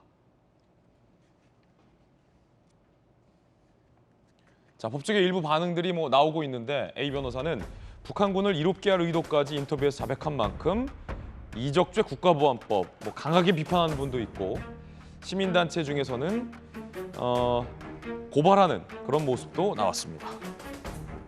글쎄요, 두 분 변호사님들은 어떻게 보십니까? 이게 국가보안법 이적죄까지 적용될 것인지는 잘 모르겠으나 분명한 건 탁현민 전 비서관이 북한의 열병식의 의미와 현송월 등이 ICBM을 하는 것의 이 의미를 잘 모르는 게 아닌가. 어떻게 보세요, 두 분?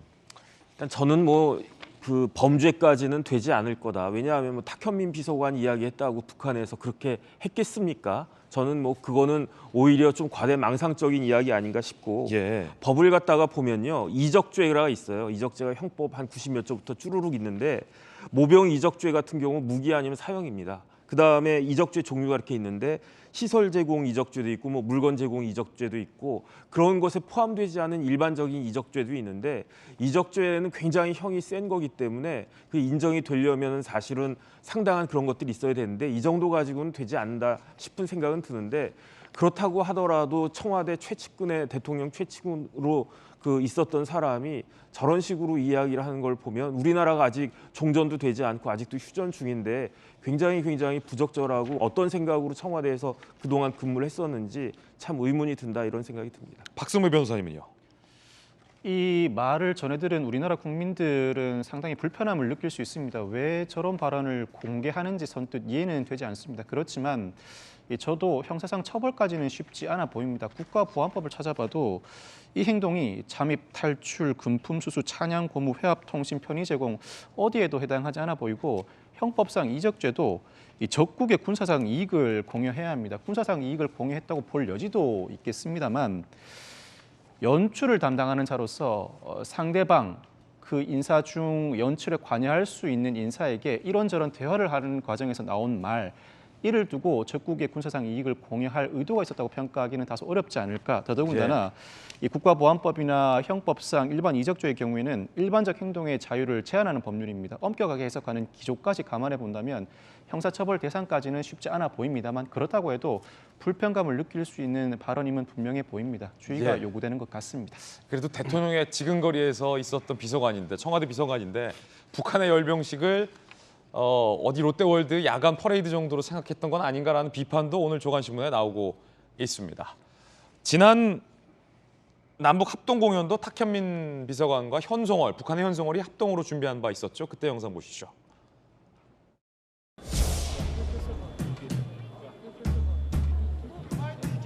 장관 나오세요. 자, 인사부터 할게요. 15분 안에 정리하세요. 네. 그때 당시 현송월 단장하고 얘기를 좀 대화를 많이 하시는 장면이 화면에 좀 잡혔거든요. 주로 무슨 대화 하나요, 그때? 남북 관련한 프로젝트는 사전에 충분한 시간을 두고 얘기를 하지만 현장에서 조율해야 될 것들이 너무 많아요. 그래서 아마 이야기를 많이 했던 것 같아요. 여러분은 어떻게 생각하십니까? 북한 열병식에 내가 조언을 주었다라는 탁현민 전 비서관의 발언, 국민 여러분들의 생각도 궁금합니다. 이번엔 세 번째 뜨거운 소식도 공개하죠. 청와대가 공개됐고 관저 뒤편에 미남불 앞에 불전함이 파손되는 사고도 있었다고 합니다. 함께 보시죠. 자, 이렇게 청와대 개방된 관저 뒤편에 있는 미남불 앞에 있는 불전함인데 요게 지금 파손이 됐다고 합니다.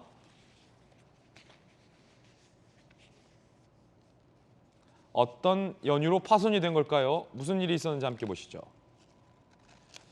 어제 50대 정 씨가 청와대 관저 뒷길 보물로 지정된 경주 방영대좌 석조열의 좌상 앞에 불전함을 넘어뜨려 옆에 있던 사기그릇이 파손됐군요. 경찰은 현행범으로 체포하고 재물손괴 혐의로 입건을 했습니다. 왜 도래에 불과한 물건에 대고 절을 하는지 이해할 수 없었다라고 경찰에서 진술을 했다고 하는데 글쎄요, 이게 어떤 의미인지는 잘 모르겠습니다. 박승무 변호사님, 어떤 사건입니까? 어제 50대 여성 정모 씨가 청와대가 개방된 이후에 청와대에 들어간 것 같습니다. 청와대 뒷길로 올라가다가 이 보물로 지정된 이른바 미남불 앞에 있던 불전함을 넘어뜨려서 옆에 있던 사기 그릇을 파손합니다. 신고를 받고 출동한 경찰이 현행범 체포를 하고 재물손괴 혐의로 입건했는데 이 여성의 진술이 다소 이해하기 어려운 부분이 있습니다. 그 사고 경위에 대해서 왜 돌에 불과한 물건에 대해 절을 하는지 이해할 수 없었다는 의미입니다. 자신이 이해할 수 없는 대상에 대해서 일부 손괴 범행을 가한 것입니다. 이 사안은 경찰의 입장에서도 상당히 곤혹스러울 수밖에 없습니다. 중대한 사안 같아 보입니다만 파손되는 물건 자체가 그렇게 재산적 가치가 높지는 않습니다. 물론 국가적 가치가 높은 물건을 손괴할 경우에는 양형 기준상으로도 형량이 높지만 그 대상에 해당하지 않아 보입니다. 따라서 현행범 체포를 했다고 하더라도 높은 형이 부과될 만한 사안 같지는 않습니다. 그렇지만 향후에도 또 유사한 사례가 반복된다면 그때는 사소한 범행이라고 하더라도 반복된 범행이라는 점에서 중형 선고가 충분히 가능합니다. 그렇군요. 자, 저희들은 60초 광고 후에 돌아오겠습니다. 잠시 후에 뵙죠. 네, 오늘 저희가 준비한 소식 모두 다 전해드렸습니다. 저희들은 내일 아침 8시 50분에 더욱더 뜨거운 소식과 시원한 돌직구 들고 여러분께 인사드리겠습니다. 오늘 하루는 분명 어제보다 나을 겁니다. 좋은 하루 되십시오. 고맙습니다.